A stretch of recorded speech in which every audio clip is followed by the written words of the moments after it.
अस्सलाम वालेकुम, मेरा नाम मार्गरेट है। मैं लाहौर से ऑटोकैड में जॉब करती हूँ 10 साल। इस वाक़े को हुए 10 साल हो गए हैं और ये मेरे हस्बैंड ने किया है। मेरे घर वालों से जहेज़ की और काफ़ी चीज़ों की डिमांड करते थे, कभी पैसों की करते थे, घर वाले नहीं दे सके। उन्होंने मुझे मारा, घर से निकाला। रात का वक्त था, मैं घर से नहीं निकली, मैं सो गई हूँ घर के अंदर और उन्होंने मुझे जला दिया। उन्होंने मुझे जलाया तो मेरे लिए ऐसा था कि पता नहीं मुझे क्या हो गया, एकदम से मेरी बॉडी ऐसे थी जैसे पत्थर हो गए और मुझसे उठा नहीं जा रहा था। जब मैं उठी, दरवाज़ा खोलने की कोशिश की, मेरे रूम की लाइट भी बंद थी और मैंने दरवाज़ा खोलने की कोशिश की लेकिन नहीं हो सका ना, दरवाज़ा नहीं खुला तो मैं बेहोश हो गई। इसके बाद मेरे फैमिली वालों को उन्होंने बुलाया कि मैंने खुद को आग लगा ली है, तो घर वाले आए, वो हॉस्पिटल लेकर के आए, तो उन्होंने पुलिस केस किया। फिर उन्होंने कहा कि नहीं ने खुद लगाई है, तो घर वाले चुप करके बैठ गए।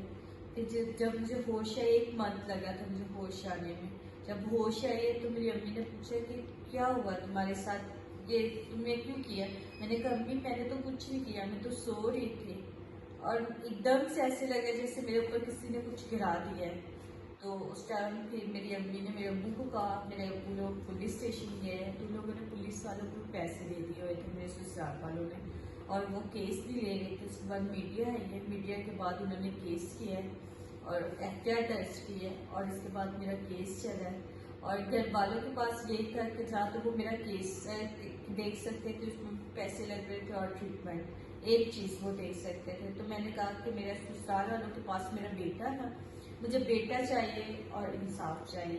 तो फिर घर वालों ने केस करना शुरू कर दिया और मेरा ट्रीटमेंट रुक गया। फिर मुझे मसलबाजी का बताया गया कि उनका स्माइल अगेन है कि वहाँ पे जाए तो आपका ट्रीटमेंट फ्री में होगा। जब मैंने यहाँ कॉल की तो उन्होंने मुझे कहा कि आप फॉरन से स्माइल अगेन आए और एड्रेस दिया और मैं जब यहाँ आई, यहाँ आने के बाद मेरा ट्रीटमेंट शुरू हुआ। बाजू सर ने मेरी बहुत हेल्प की, मेरे बेटे की फीस, मेरे बेटे के स्कूल का सारी जिम्मेदारी ली और मेरा ट्रीटमेंट भी कराया और अब मैं ट्रेनिंग लेकर जॉब कर रही हूँ। कि हमारे मुल्क में सजा नहीं होती और इंसाफ नहीं मिलता और पैसे वाले को इंसाफ मिल जाता है जिसके पास पैसा नहीं उसे मिलता। इसलिए क्योंकि वो ज़िद्दी हो जाते हैं, उन्हें गुस्सा आ जाता है तो वो अपने गुस्से पे कंट्रोल नहीं करते और वो कुछ भी कर जाते हैं।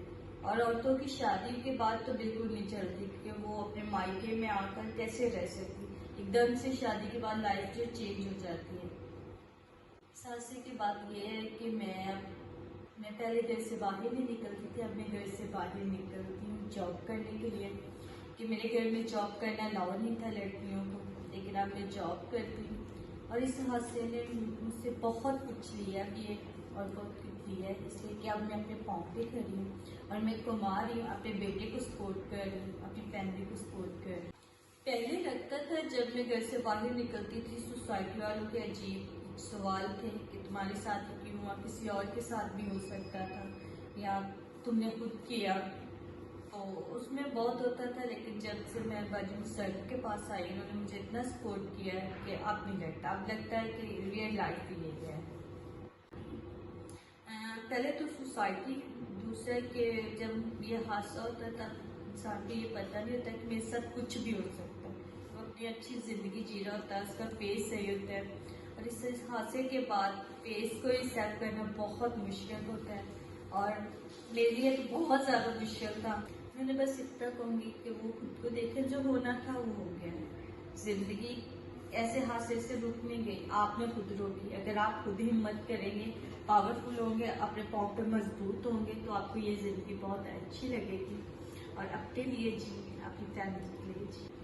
मैं खुद खूबसूरत मैं जितने भी मर्द हैं, जितने भी है, मैंने यही कहूँगी कि आपकी एक छोटी सी भूल किसी की ज़िंदगी ख़त्म कर देती है। अगर आपको गुस्सा होता है तो उसे ख़त्म कर दें, लेकिन ऐसी किसी की ज़िंदगी खराब